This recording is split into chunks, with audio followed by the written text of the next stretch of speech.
Defense News. It's proudly sponsored by Navy Federal Credit Union. If you're a member of our nation's armed forces, the Department of Defense, or if your family is, we'd be proud to serve you too. On this episode of Defense News Weekly, special coverage from the floor of the annual Sea Air Space Conference. Go inside the show to find out what Navy leaders are talking about. First up, updates are coming to the Iron Man diving suit being developed by the Navy. Find out what's next and how it will integrate an innovative heads-up display. Next, the leaders of each of the sea services gather for a Q&A on the top issues their forces face. Hear what the service chiefs had to say. Also, Thales and Saildrone seal a deal to partner up for autonomous sub-hunting capability. Find out what's in store. Finally, the next in our series of interviews with Medal of Honor recipients. Hear advice for how you can develop courage of your own. It's the latest in news and analysis from the Pentagon to the platoon, here on Defense News Weekly.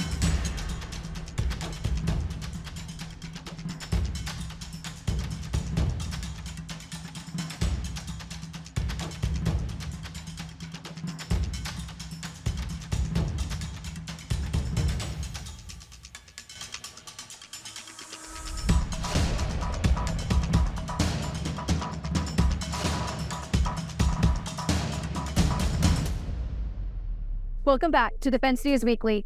I'm Diana Stancy, coming to you from inside the Navy League's annual Sea Air Space Conference. Each year, the event draws out top brass and top defense companies here to talk priorities and display some of the newest systems coming to the fleet. We scoured the floor for the latest tech and went inside some of the pivotal panels at the conference to bring you the latest. Up first, Defense News' Megan Eckstein stopped by with a roundup of what she saw at the show. We're here at the Navy League Sea Air Space 2024 conference, and the theme of this year's conference is Integrated Maritime Power. We're hearing that manifest itself in a couple different ways from some of the panelists so far during the show. We had the service chiefs speak on Monday about some of the dynamics they're seeing between the military services and industry. That's one of the types of integration that they're really focused on right now. Between the Navy, the Coast Guard, and the Maritime Administration, they're really asking industry to perform a historic amount of shipbuilding right now. It's something that shipbuilding companies and their supply chains don't have the capacity for yet, but they're trying to build up to. And so that collaboration between government and industry is one of the things that the service chiefs spoke about during the Monday panel. It's really important that we work with our industry partners. You can see the demand signal for the larger Navy that we have out there. We have 88 ships under contract. We have 66 under construction. There's 57 if you look across the fit up. We know we need a larger Navy. Every study since 2016 has shown that. And I think the most effective way to work on that right now is to invest in our industrial base, invest in the workforce, invest in alongside our industry partners in the infrastructure necessary to really set the conditions to speed up the production and the throughput of the ships and submarines really that we need to get more players on the field. So if you look ahead, I think you'll see that that is really a demand signal that we're sending in our budget. Chief of Naval Operations Admiral Lisa Franchetti talked about the billions of dollars of investments that the government is making to build up facilities. The idea is that suppliers can be invested in, prime yards can be invested in, such that they have a greater workforce and larger facilities to increase their output. But she said that these investments might take years to come to fruition just because it takes time for Congress to appropriate the money. It takes time for the money to lead to actual construction at the yards. And so in the meantime, she's really focused on the readiness of the current ships. She said it was very important for the ship repair industry to focus on on-time performance. That way today's ships can be more active in the fleet, which allows time for these investments in the ship construction side to come through. We do need a larger Navy. And again, every study since 2016 has said that we need a larger Navy. And so collectively, we all need to focus on that. But the more important thing right now is having a ready Navy. So, when you talk about more players on the field, that really is ready players on the field. So again, if you have platforms, but they don't have the munitions or they don't have the people to be able to operate them, and then deliver that lethality, that is not the capability that we want to have. So in this decisive decade, really focus on the readiness as we continue to invest in that infrastructure that is going to set the conditions to really accelerate our shipbuilding as we go forward. On the Coast Guard side, Commandant of the Coast Guard, Admiral Linda Fagan, talked about looking to commercial off-the-shelf ideas, which is a little bit unusual in shipbuilding. The Coast Guard needs a new heavy icebreaker, and they're just getting started on their program this year. However, we need an icebreaker now. There's only one in the fleet, the Polar Star. It's very old. There's only one. There's no redundancy. And so the Coast Guard was actually given money to look at a commercially available icebreaker that they could buy now to get some extra capability into the fleet to buy more time until the Polar Security Cutter is ready to join the fleet.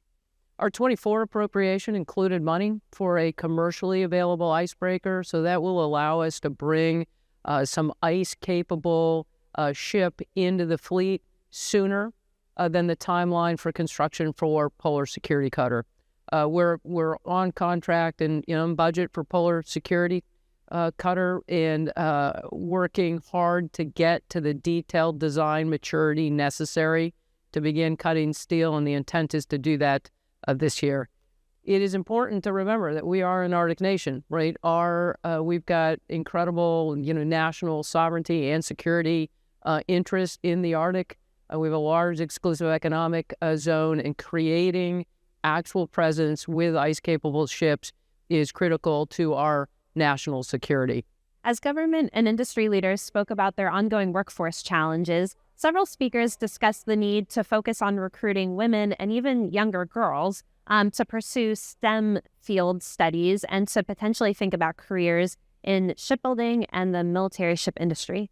5% of the U.S. maritime industry is women, and yet 54% of the population is. So there's a concerted effort to bring more players into the game in the maritime world so that people understand what this lifestyle can be like. And I liken it to the Navy. When you pull in from deployment, you have duty the next day. Be here at 7:30 or you're going to be late. If you work in the maritime industry, you can sail for a certain period of time, and then you're off, and you may have to do some training, but you don't come back on until you choose to. It's a different kind of lifestyle. You can live wherever you want in the world. When you're on, you're on. When you're off, you're off. Next, from the show floor, news from Thales and autonomous vessel maker Saildrone. The Department of Defense has long sought an unmanned or autonomous ability to surveil the seas for stealthy submersibles. DARPA, for instance, more than a decade ago, launched an anti-submarine unmanned vessel effort, and Navy leadership has since advocated for a hybrid fleet with sailors and Marines augmented by smart machines. To try and fill that need and allow seaborne drones to patrol for subs, Thales will pair its Blue Sentry towed array with Saildrone's Surveyor and other autonomous vessels. C4ISRNet's Colin Demarest has the story. Hello, I'm Colin Demarest with C4ISRNet.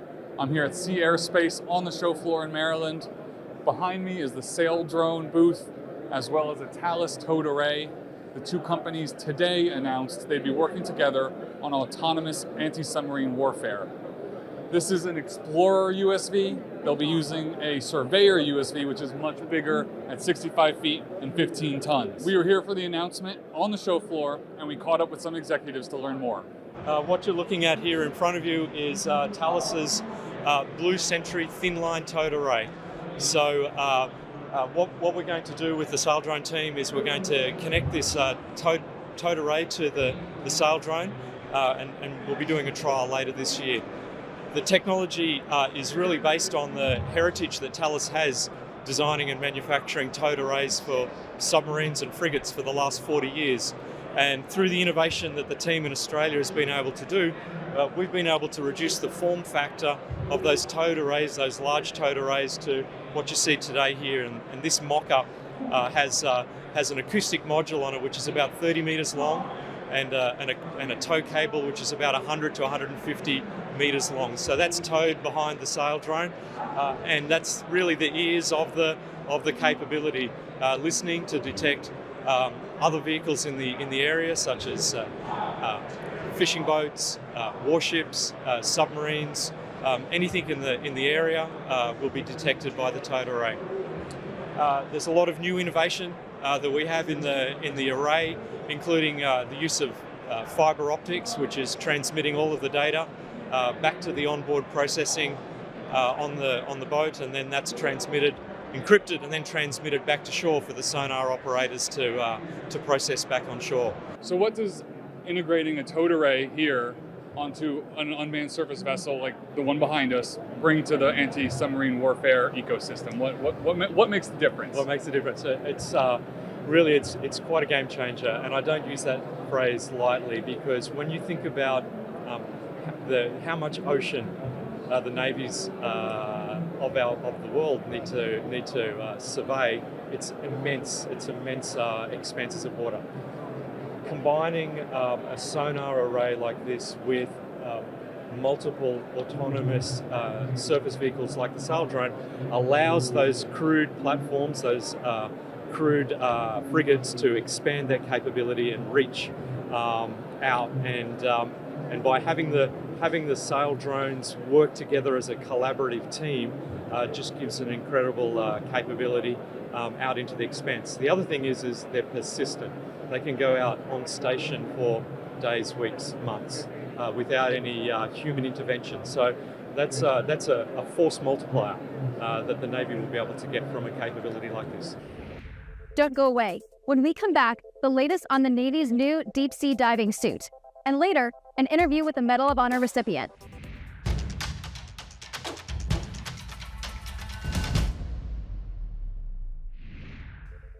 Welcome back to Defense News Weekly. For years, the Navy has been looking for ways to improve some of its underwater work, like salvage and recovery. To that end, it has been through iterations of deep water dive suits that look like they're designed for space, but like space in a 1980s movie.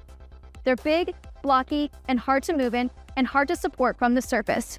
So the Navy has been working on the DSEND suit, that's DSEND, which stands for Deep Sea Expeditionary with No Decompression. It promises more maneuverability, more flexibility, and a lot of upgrades for the deepwater operator in the fleet. For an update on the program, we talked with the people working on the new system.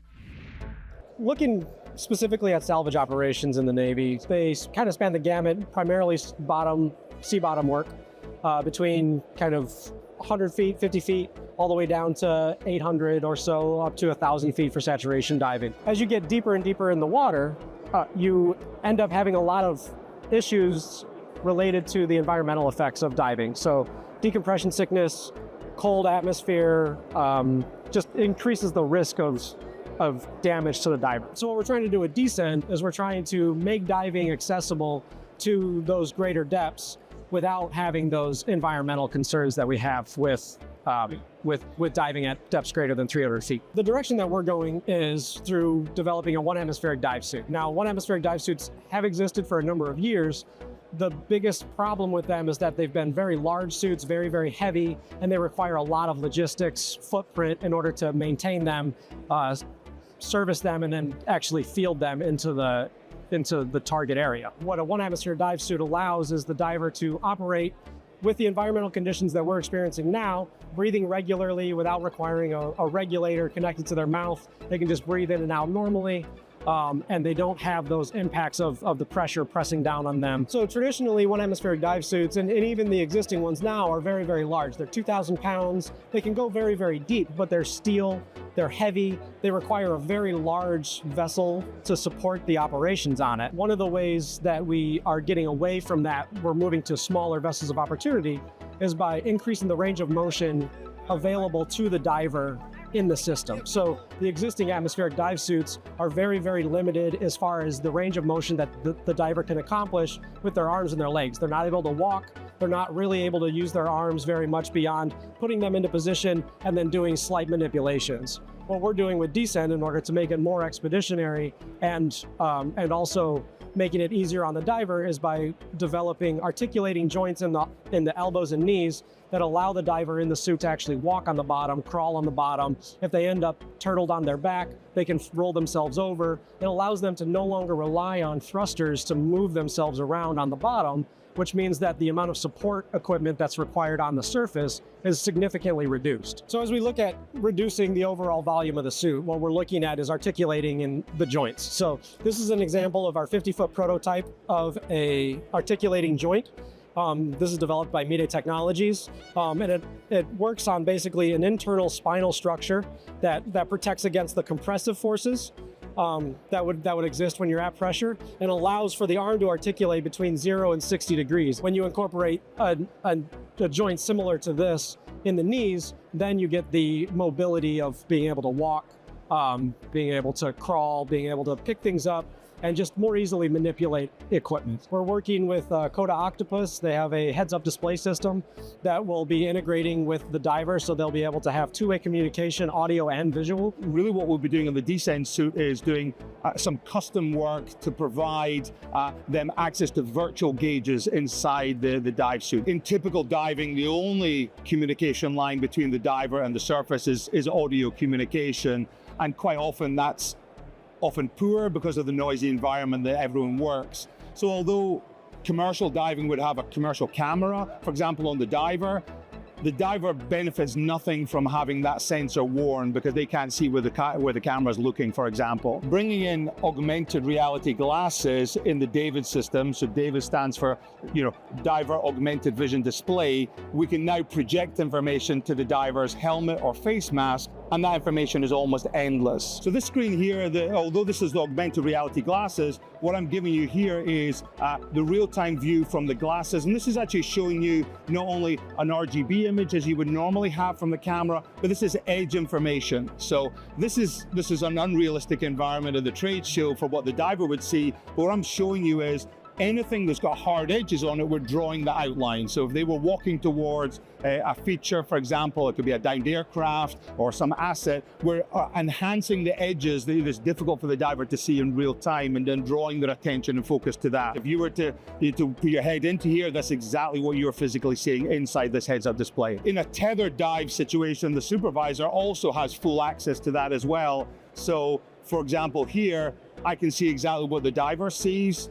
If I wanted to only see what the color camera is seeing, then I could also show that information as well. So now all we're seeing is just the color camera, as would typically be in a dive spread today. They're looking at the live image from the camera. So you're working as a team. I can see what he can see what I can see in real-time visibility. Another thing we can provide other than those basic sensors is real-time 3D sonar imagery, and that can either be scanned in advance of the diver entering the water, so like here we have a scene, or the diver could hand carry the sonar, and we have a frame that he can hand carry, and that will allow him to see real-time 3D data so that he can walk through a debris field. This is a fairly standard, this is a Kirby Morgan, this is a KM37 dive helmet, so commercial dive helmet, and then this is the HUD mounted inside.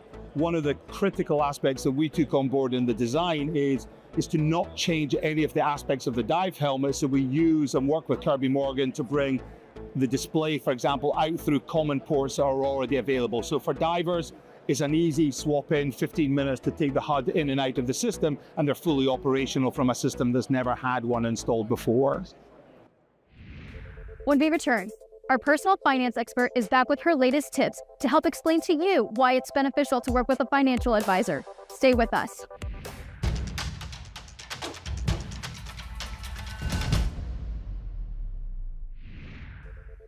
Welcome back. On this edition of Money Minute, personal finance expert Jeanette Mack is back with her latest advice.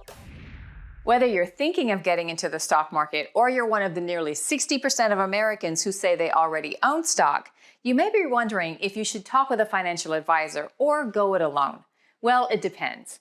Financial advisors can help you and your family build a solid plan for the future by customizing strategies unique to your needs and goals. They can also help maximize your contributions to the blended retirement system or your 401k and navigate market volatility and other complicated financial situations. But if your finances are simple, your initial investments are small, or you think you've got the know-how, you may not need a financial advisor. Digital investing tools or robo-advisors can help you quickly and easily research, buy, and track your investments with as little as $50. And they can also help develop investing strategies based on your tolerance for risk. Either way you decide to go, it's always smart to save for tomorrow, and investing can really amplify your savings. Thanks, Jeanette. We'll see you next week. To get more coverage of military and defense topics, pop the hatch on your nuclear sub and check out militarytimes.com and defensenews.com for more headlines. And to be the most up-to-date MP at the security checkpoint, sign up for our early bird brief, compiled each morning to bring you the most recent headlines. And if social media is where you collect open source intelligence, follow us on YouTube, Facebook, Instagram, and X, formerly known as Twitter. And Like most junior service members, we're on TikTok, so go find us there as well. Coming up, a Medal of Honor recipient talks about ways everyday people can cultivate personal courage.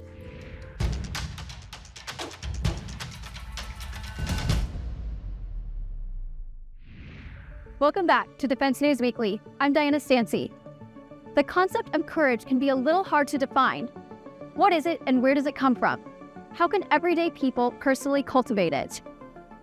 There are few people more closely tied to it than Medal of Honor recipients.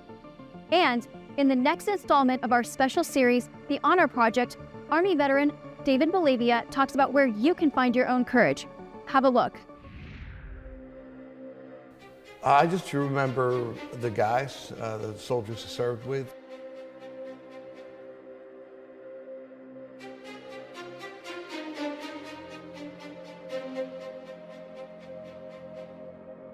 Combat just has this incredible way of distilling everything down to its base parts. And it's, existential because there's a real threat on the other side of a door that wants to take your life.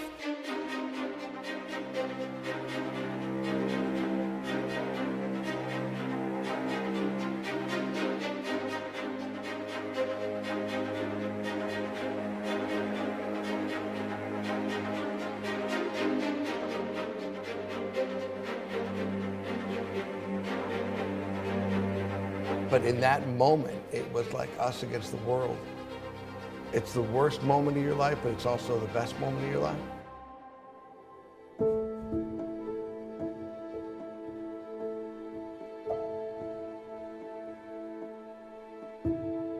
When you're a kid, you think of standing up to a bully. You think of the times in your life that you could stand up for what's right. But when you start seeing adults fight disease, fight cancer, divorce, economic issues, those are the little moments that all build up to a crossroads of who are you? Are you the person you say you are? Are you the person you want to be? I have these challenges every day of my life, and it has nothing to do with war. It's about integrity. It's about being the father you want to be to your children. It's about being the employee you say you're going to be, the citizen you say you're going to be. You're going to have a moment in your life that is going to be a Medal of Honor moment. A moment that everyone has where they say, I am the person that I was raised to be, I'm the person I say I am.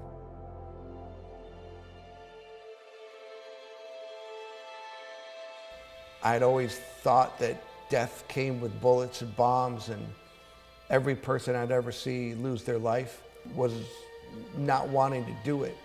And somehow our whole existence is to stop death, do what we have to do. And after seeing my dad go through cancer, I realized that there was a glory in the fight, and his grace and his strength, his faith was so moving in a way that I'd never seen anyone do that before. And when you're 8 years old, your dad's Superman.